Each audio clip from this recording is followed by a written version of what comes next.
1 to 5ವರೆಗೂ gear shift ಮಾಡಿ. Clutch complete ಆಗಿಡಿ.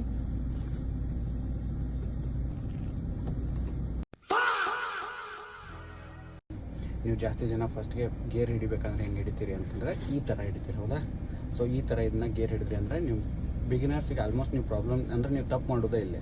So ಈ ಥರ ಹಿಡಿದ್ರಿ ಅಂತಂದ್ರೆ ಅದು ಕರೆಕ್ಟ್ಲ ನೀವು ಲೈನ್ನ ಫಾಲೋ ಮಾಡೋಂಗಿಲ್ಲ. ಈಗ ಪೂರ್ತಿ ನೋಡಿ ಎಲ್ಲ ಗೇರ್ನು ಒಮ್ಮೆ ಹಾಕಿ ತೋರಿಸ್ತೀನಿ. ಫಸ್ಟು ಸೆಕೆಂಡ್ ಗೇರ್ ಬೇಕಂದ್ರೆ ಸೊ ಕೈ ಈ ಥರ ಹಿಡಿದು ಲೆಫ್ಟ್ ಮೇಲೆ first gear, so second gear left side ಕೆಳಗಡೆ ಸೆಕೆಂಡ್ ಗೇರ್. ತರ್ಡ್ ಗೇರ್ ಬೇಕಾದ್ರೆ 2 ಸತಿ ಮುಂದೆ ಹೋಗ್ಬೇಕು, ನ್ಯೂಟ್ರಲ್ ಥರ್ಡ್. ಫೋರ್ತ್ ಗೇರ್ ಬೇಕಾದ್ರೆ 2 ಸತಿ ಹಿಂಜ್ ಆಗಬೇಕು, ನ್ಯೂಟ್ರಲ್ ಫೋರ್ತ್. ಇನ್ನು ಫಿಫ್ತ್ ಗೇರ್ ಬೇಕಾದ್ರೆ ಫಸ್ಟ್ ನ್ಯೂಟ್ರಲ್ ಆಗಬೇಕು, ಆಮೇಲೆ ರೈಟ್ ಸೈಡಿಗೆ ಬರ್ತೈತೆ. ಫೋರ್ತಿಂದ ಡೈರೆಕ್ಟ್ ಈ ಕಡೆ ಬರೋದಿಲ್ಲ, ಫಸ್ಟ್ ನ್ಯೂಟ್ರಲ್ ಆಗಬೇಕು. ಸೊ ನ್ಯೂಟ್ರಲ್ ಮಾಡೋಕೆ ಈ ಥರ ಯೂಸ್ ಮಾಡಬೇಕು, ನ್ಯೂಟ್ರಲ್. ಆಮೇಲೆ ಫಿಫ್ತ್ ಗೇರ್ ರೈಟ್ ಸೈಡಿಗೆ, ರೈಟ್ ಸೈಡ್ ತೊಗೊಂಡು ಮೇಲೆ ಮಾಡಿದರೆ ಫಿಫ್ತ್ ಗೇರ್. ಸೊ ರಿವರ್ಸ್ ಗೇರೂ ಹಂಗೆ ಲೆಫ್ಟ್ ಸೈಡ್ ರೈಟ್ ಸೈಡ್ ಹಿಡ್ಕೊಂಡು ಕೆಳಗೆ ತೊಗೊಂಡ್ರೆ ರಿವರ್ಸ್ ಗೇರ್. ಗೊತ್ತಾಯ್ತಾ 4 ಗೇರ್ದು? ಸೊ ಕೈ ಪೊಸಿಷನ್ನ ಯಾವ ಥರ ಹಿಡ್ದೇನಲ್ಲ ಅದೇ ಥರ ಯೂಸ್ ಮಾಡಬೇಕು. ಅಂದರೆ ನಿಮ್ಮ ಗೇರ್ ಒಂದು ಸ್ವಲ್ಪ ಮಿಸ್ಟೇಕ್ ಆಗ್ದಂಗೆ ಗೇರ್ ಹಾಕ್ಬೋದು.